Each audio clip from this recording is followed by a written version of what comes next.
ఒక్కసారి భగవంతుడి యొక్క నామాన్ని మనం తెలిస కానీ తెలియక కానీ పఠించినంత మాత్రం చేత పలికినంత మాత్రం చేత దానికి ద్విగుణీకృతమైనటువంటి ఫలితం ఉంటుంది. అది ఇంత అంత అని చెప్పనలవి కాదు. అటువంటిది ప్రదోష వేళలో భగవత్ సన్నిధానంలో కూర్చుని భగవన్నామం చెప్పినటువంటి ఫలితం ఏమిటో మనకి ఇప్పుడు తెలియకపోవచ్చు, కానీ అది మనని రక్షించిన రోజున మనం ఎంతో సంతోషిస్తాం. ఆనాడు పలకడం ఎంత మంచిదైందో అనిపిస్తుంది. కనుక నా ప్రార్థన ఏమిటంటే, ఒకవేళ మీలో ఎవరి దగ్గరైనా కార్డులు లేకపోతే ఒక్క జెరాక్స్ కాపీ తీయించుకోండి ఉన్న వాళ్ళ దగ్గర. ఇవాళ నా దగ్గర ఉండిపోయినటువంటి కార్డులు కూడా పట్టుకొచ్చేసాను ఇచ్చేద్దామని. కనుక లేనివాళ్ళు చక్కగా ఒక జెరాక్స్ కాపీ తీయించుకొని భగవన్నామం పలికే ప్రయత్నం చేయండి. ఇది నేను ఏదో వేళంబరం కోసమో ఏదో చెప్పించాలనేటటువంటి ప్రయత్నం దేనికోసమో కాదు, భేషజం కోసం కాదు. ఇది మనందరినీ ఉద్ధరించగలిగినది కాబట్టి నేను చెప్పిస్తున్నాను. నా అందరూ పాలు పంచుకుంటే చక్కగా దాని వలన ఫలితాన్ని పొందగలుగుతారు. నిన్నటి రోజు నేను కేదార క్షేత్రం గురించి ప్రస్తావన చేస్తూ ఒక మాట చెప్పాను. ఆ కేదార క్షేత్ర దర్శనం చేసేటప్పుడు ఒక నియమం ఉన్నది, కానీ సాధారణంగా 95% మంది అటువంటి నియమాన్ని పాటించరు దర్శనం చేసినప్పుడు అని. నేను చిట్ట చివరిలో దాన్ని మళ్ళీ విడిచిపెట్టేశాను. ఎందుకు విడిచిపెట్టేశాను అంటే, వారు అనుకుంటాను నన్ను వచ్చి అడిగారు కూడా ఏమా నియమం అని. దాన్ని విడిచిపెట్టడానికి కారణం ఏంటంటే, నేను చూడలేదు కేదార క్షేత్రం వెళ్ళినప్పుడు ఆ నియమం పాటించినటువంటి వాళ్ళని. దాన్ని చెప్పి అయ్యో మేము చేయలేదండి అలాగా ఏమైనా ఇబ్బంది వచ్చేస్తుందా అని మళ్ళీ అదో కొత్త ప్రశ్నలు అడుగుతారేమో అన్న భయంతో వదిలిపెట్టేశాను. కానీ మళ్ళీ అనిపించింది, పోనీ చెప్తే వచ్చిన దోషం ఏమిటి? దోషాన్ని తొలగించగలిగిన వాడు పరమేశ్వరుడు. నువ్వెవరివి చెప్పకుండా ఆపడానికి? చెబితే ఇక ముందు వెళ్ళేటటువంటి వాళ్ళు అటువంటి భాగ్యాన్ని పొందుతారు. ఒకవేళ వెళ్ళిన వాళ్ళు అలా దర్శనం చెయ్యని వాళ్ళు ఉంటే దానివల్ల దోషమేం లేదు. మాకు తెలియదు శంకర, మేము అలా చెయ్యలేదు, మా దోషాన్ని మన్నించు, ఈశ్వరుడు మన్నిస్తాడు. కేదార క్షేత్రం వెళ్ళినటువంటి వాళ్ళు కేదారలింగాన్ని తిన్నగా కంటితో చూడకూడదు, వలయమును పట్టుకుని వెళ్ళాలి. వలయము అంటే చేతికి వేసుకునేటటువంటి కంకణం ఎలా ఉంటుందో అటువంటి ఒక గుండ్రటి వస్తువుని తీసుకెళ్ళాలి.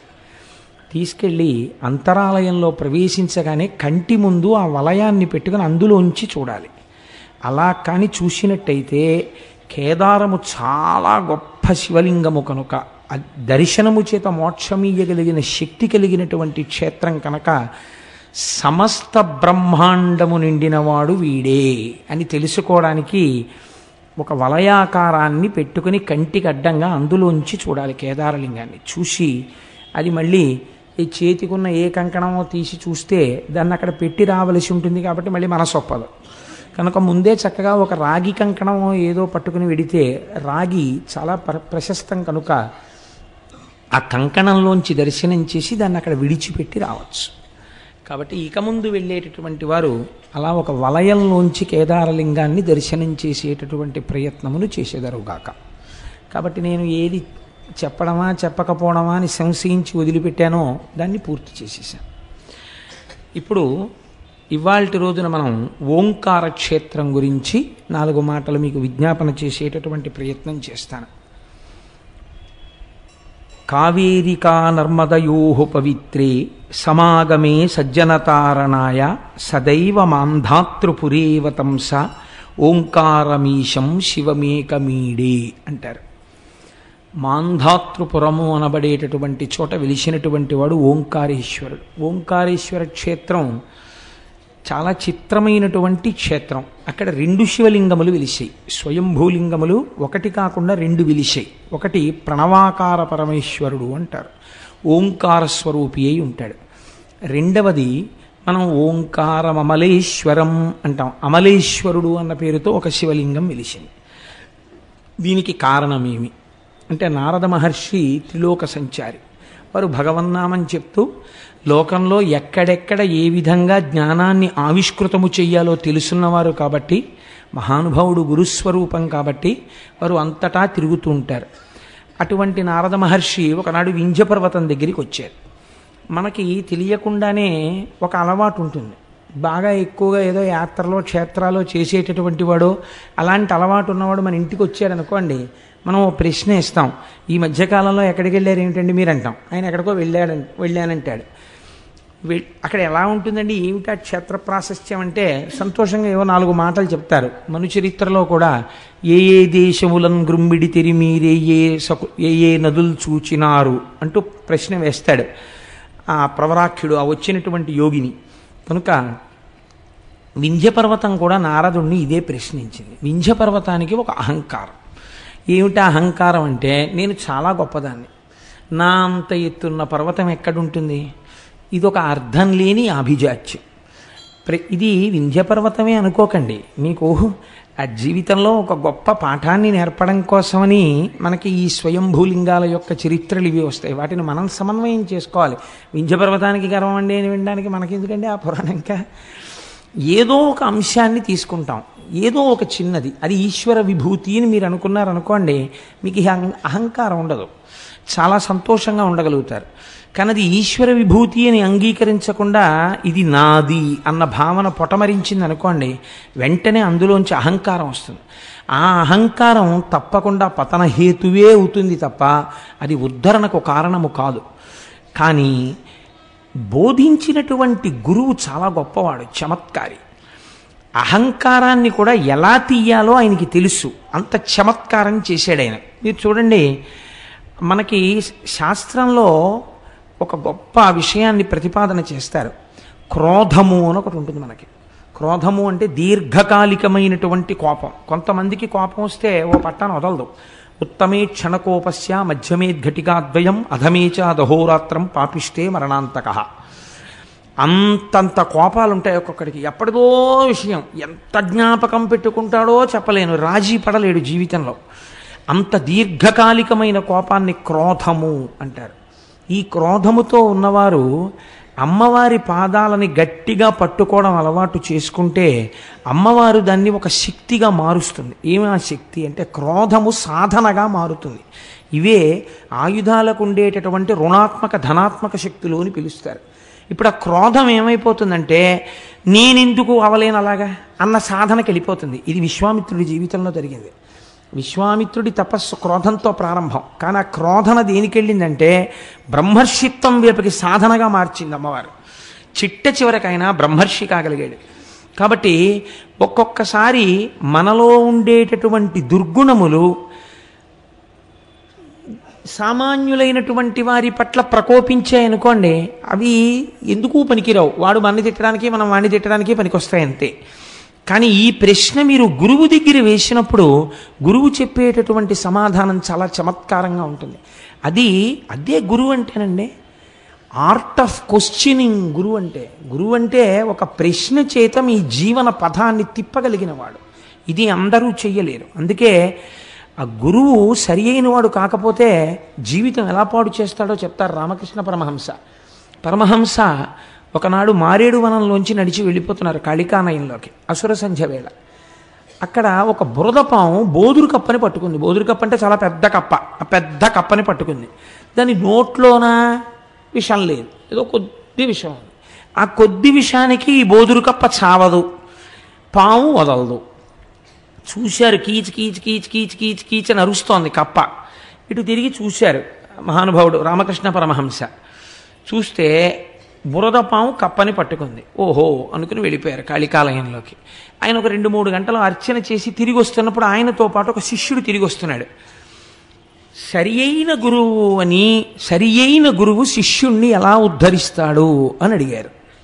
పరమహంస టక్కునాగి, సరి అయిన గురువు కాకపోతే శిష్యుడికి దొరికినవాడు అదిగో బురదపాము నోట్లో కప్పలా కొట్టుకుంటాడు అన్నారు. అదేమిటి అన్నారు. ఆ పాము పట్టుకుని 2:30 గంటలైంది. వదులుతుందా? వదలదు.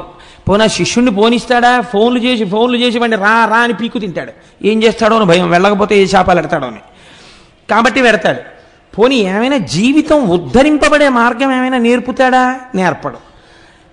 చంపేయుడు, వదలడు, బురదపాము పట్టుకున్నట్టు ఉంటుంది. ఇదే త్రాచుపాము అయితే ఎప్పుడూ చచ్చిపోయి ఉండేది ఆ కప్ప.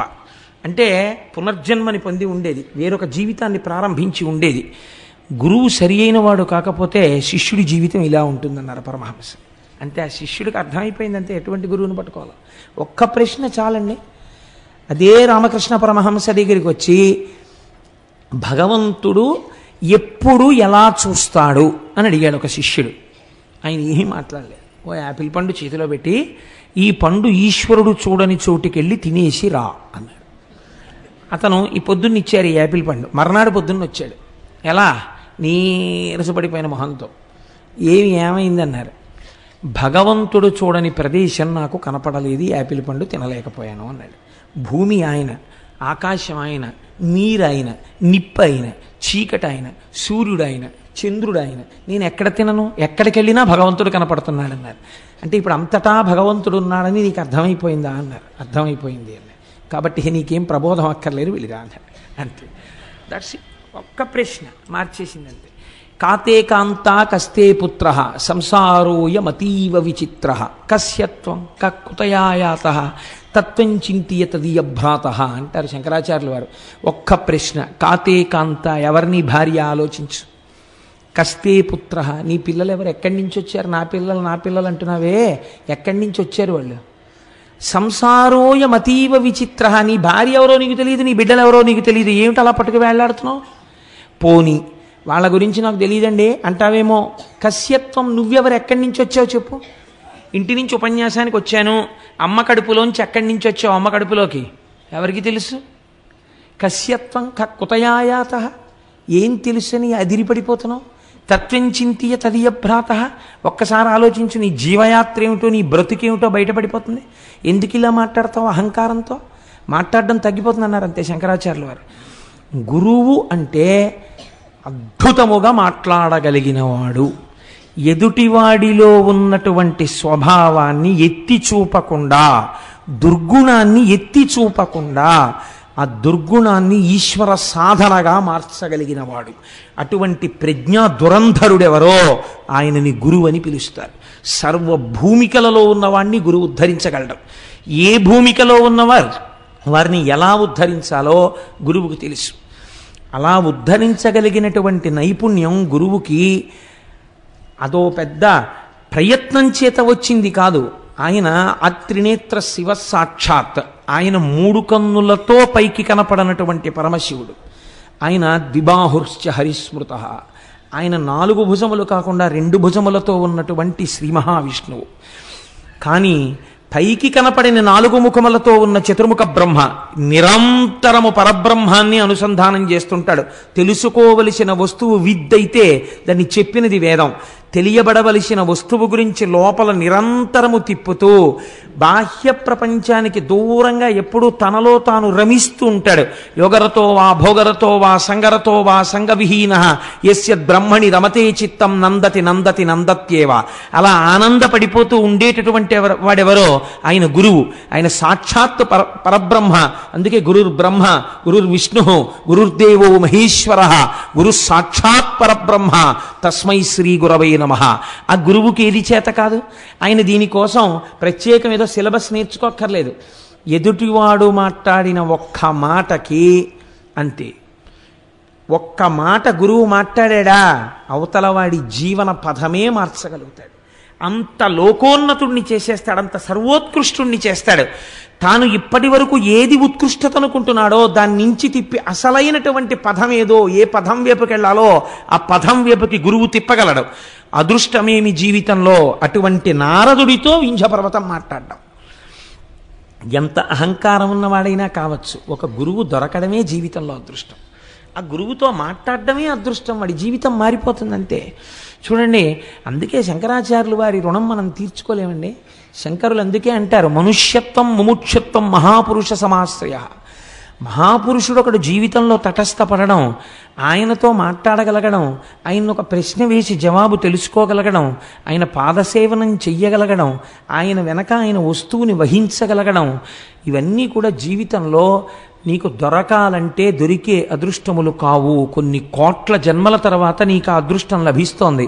కాబట్టి గురువుతోడి సంపర్కము, గురువుతోడి అనుబంధము, గురువుతోడి కలయిక అంత గొప్ప స్థితికి తీసుకెడుతుంది. కాబట్టి ఇప్పుడు వింధ్యుడికి అహంకారం ఉండొచ్చు, కానీ ఎవరితో మాట్లాడుతున్నాడు? నారదుడితో మాట్లాడుతున్నాడు. ఆ నారదుడిని చూసి ఒక మాట అన్నాడు. ఎవరితో చెప్తున్నాడు ఈ మాట? బాగా జ్ఞాపకం పెట్టుకోండి, ఇది మనకి జీవితాన్ని నేర్పుతుంది. అందుకే గురువు దగ్గరికి వెళ్ళినప్పుడు తాను మాట్లాడకూడదు. మీరు దీపాన్ని వెలిగించేటప్పుడు ఏం చేస్తారు? ఒక్కసారి అగ్గిపుల్ల గీసి ఒత్తి దగ్గర చూపిస్తారు. ఆ దీపం మీ పూజ అయిపోయేంత వరకు ప్రకాశిస్తుంది. ఒకసారి వెలిగించిన తరువాత మీరు దానికి నమస్కారం చేసేసి పసుపు కుంకం వేసుకుని ఈ దీపము పరంజ్యోతి, ఇది ఈశ్వరుడు అని, నతత్ర సూర్యో భాతి నచంద్రతారకం నేమా విద్యుతో భాతి కుతోయమగ్ని అంటూ పూజ చేస్తారు. ఇంకా మళ్ళీ మళ్ళీ దీపాన్ని కదుపుతూ ఉంటారా పూజలో? కదపరిహ. ఆ దీపం నిధనం అవ్వకుండా చూసుకుంటారంతే. అవసరమైతే మీకు ఒక్క పోసినా పర్వాలేదు, కానీ దీపానికి గాలి తగలకుండా కాపాడుకుంటారు కదండి. గురువు దగ్గర అంతే. గురువు దగ్గర ఎక్కువ మాట్లాడరాదు. గురువు దగ్గర ఎంత ఎక్కువ మాట్లాడితే మీ మీద అంత బలహీనమైన అభిప్రాయం ఏర్పడుతుంది. గురువు దగ్గరికి వెడితే ఎక్కువ వినాలి. నాకు అన్నిటికన్నా భయం జీవితంలో ఏమిటంటే మా గురువుగారి దగ్గరికి వెళ్ళడమే. నేను మా గురువుగారి దగ్గరికి వెడితే ఎక్కువ మాట్లాడతానేమోనని నాకు చాలా భయం. స్కూటర్ ఎక్కే ముందు 1-10 మార్లు నువ్వు గురువుగారి దర్శనానికి వెడుతున్నావు, ఎక్కువ మాట్లాడకు, నీకు అలవాటు అయిపోయింది ఈ ప్రసంగాలు చేయడం. గభాలను గురువుగారు ఏదో శివ అంటే నువ్వు అక్కడి నుంచి శివాష్టోత్రం అనకు, నువ్వు నోరు మూసుకు కూర్చో, ఆయన మాట్లాడింది నువ్వు వినంటే అని నన్ను నేను 10 మార్లు హెచ్చరిక చేసుకుని గురువుగారి దగ్గరికి వెడతాను. గురువుగారి దగ్గరికి వెళ్ళినప్పుడు దీపం వెలిగించినట్టు ఉండాలి. ఒక్క ప్రశ్న అంతే చాలు. వారికి తెలుసు, వారి దాంట్లోంచి ఇంకా గంగా ప్రవాహం, వారు ఎన్నైనా మాట్లాడతారు. నువ్వు చెయ్యవలసింది ఆ దీపపు వెలుగులో నువ్వు ప్రకాశించు చాలు. నువ్వు వినంతే. నువ్వు వెర్రి ప్రశ్నలన్నీ మొదలెట్టకు, అక్కడ కూర్చో అంతే చాలు. వారు నిన్ను నడిపిస్తారు, వారు నిన్ను ఉద్దీపింపచేస్తారు. కనుక ఆ గురువు అంటే మరోలా అనుకోకండి, నేనేదో స్వోత్కర్ష కింద చెప్పుకున్నానని. అది నా యందు ఆ భావన నిలబడాలని మీకు విజ్ఞాపన. పెద్దలు కాబట్టి మీ అందరూ ఆ వీడికి అటువంటి భావన నిలబడుగాక అని ప్రార్థన చేస్తారని మీకు చెప్పానంతే. అంతేగాని నేనేదో చాలా గొప్పవాడిని, ఇంత సాధన చేస్తున్నానని స్వోత్కర్షకి చెప్పుకోవడానికి నేను చెప్పిన వాడను కన్నా బలహీనతగా చెప్పానంతే. కాబట్టి నారదుణ్ణి చూసి వింధ్యపర్వతం తన అహంకారాన్ని బయటపెట్టింది. ఏమని చూశారా? ప్రపంచంలో అనేకమైన పర్వతాలు ఉన్నాయి, నా వంటి పర్వతం ఎక్కడుంటుంది? అనేకమైనటువంటి ధాతువులతో ఇంతెత్తున పెరిగి ఆకాశాన్ని చుంబిస్తూ అనేకమైనటువంటి శిఖరములతో అనేకమైన జంతువులకు ఆలవాలమై నా దగ్గర ఎన్నో పర్వతాలు పెరుగుతుండగా, ఎన్నో నదులు ప్రవహిస్తుండగా, ఎందరో కూర్చుని తపస్సులు చేసుకుంటుండగా, ఎన్నో గుహలు ఏర్పడి ఉండగా, పరమ పవిత్రమై ఇంతమందికి ఆవాసమై నేను అలరారుతున్నాను. నా అంత గొప్పవాడు మీరు చూసినంతలో ఇంకొకడెవరైనా కనపడ్డాడా అని అడిగింది. అంటే ఇప్పుడు అసలు నిజానికి వింధ్యుడు ఎవరికి నమస్కారం చేయాలి? చూడగానే నారదుడికి నమస్కారం చేయాలి. ఆయన కన్నా జ్ఞాని ఎవరున్నారు? ఆయనకి నమస్కరించడం కాదు, తన గొప్ప చెప్తోంది. చెప్తే గురువు అంటే ఇది ఎంత మర్యాదగా మాట్లాడాడో చూడండి. ఆయన అన్నాడు, ఓహో చాలా బాగుందో, చాలా గొప్ప మాట చెప్పావు, కానీ నేను నీకొక్క మాట చెప్పనా? అదే కదా నేను అడుగుతున్నది. నా అంత గొప్పవాడు ఉన్నాడు ఆ లోకంలో ఎక్కడైనా? చెప్పండి నాలాంటి పర్వతం ఉంటే అని ఎడుగంగా మౌనివరుడల్లన నవ్వి ధరాధరేంద్ర నీకెనయ్యకు పర్వతంబు కలదే ఒకటి జగమందు ఎందునైనను వినుమా హిరణ్యకరి జ్ఞప్తికి వచ్చే నవగ్రహంబులా ఘనగిరికిన్ ప్రదక్షిణముగా నడుచున్ బలుమటలేటికి. చాలా గొప్ప ప్రశ్న అడిగావయ్యా. ముందే చీనోర్మయ్ ఏటా మాటలు, నేను గొప్పవాడిని అంటే ఏంటి, అలా మాట్లాడకూడదు అన్నారు అనుకోండి. అహంకారంతో ఉన్నాడు, ఎంతకైనా తెగిస్తాడు, చేయరాని దుశ్చేష్టితమును చేసి ఇంకా అధపతనానికి వెళ్ళిపోతాడు. కాబట్టి ఇప్పుడు అలా మాట్లాడకూడదు. ఎంత అందంగా మాట్లాడాడో చూడండి, నవ్వు నవ్వాడు. అని ఎడుగంగ మౌనివరుడల్లన నవ్వి, చక్కగా ఓ చిన్న నవ్వు నవ్వి, ధరాధరేంద్ర ఓ పర్వతమా నిజమేనోయ్ నీకెనయ్యగు పర్వతంబు కలదే. అయ్య బాబోయ్ ఎట్లాంటి ప్రశ్న అడిగావు? నీతో సమానమైన పర్వతం ఏదైనా ఉందా అని ఆలోచించినా నేను. నీకన్నా గొప్పదాన్ని వాటి పక్కన పెట్టబోయ్. నీతో సమానమైన పర్వతం ఎక్కడుంటుంది ప్రపంచంలో? ఇలా అంటే అవతలవాడు వినడం మొదలెడతాడు. ముందు అవతలవాడిని వినేటట్టు చెయ్యాలి గురువు, ఇది మొదటి లక్షణం. అంతేకాని అవతలవాడు వినకుండా విముఖుడయ్యేటట్టు చేశాడు అనుకోండి, అసలు వాడు వినడు, తనేం ఉద్ధరిస్తాడు? తను అవతలవాడు వినేటట్టు చెయ్యాలి. కాబట్టి అవతలవాడి యందు ఏ గుణము తాను ప్రస్తావన చేస్తే వింటాడో అది ప్రస్తావన చేసి వినేటట్టు చేశాడు. ఎవరుంటారయా నీతో సమానమైన వాడు?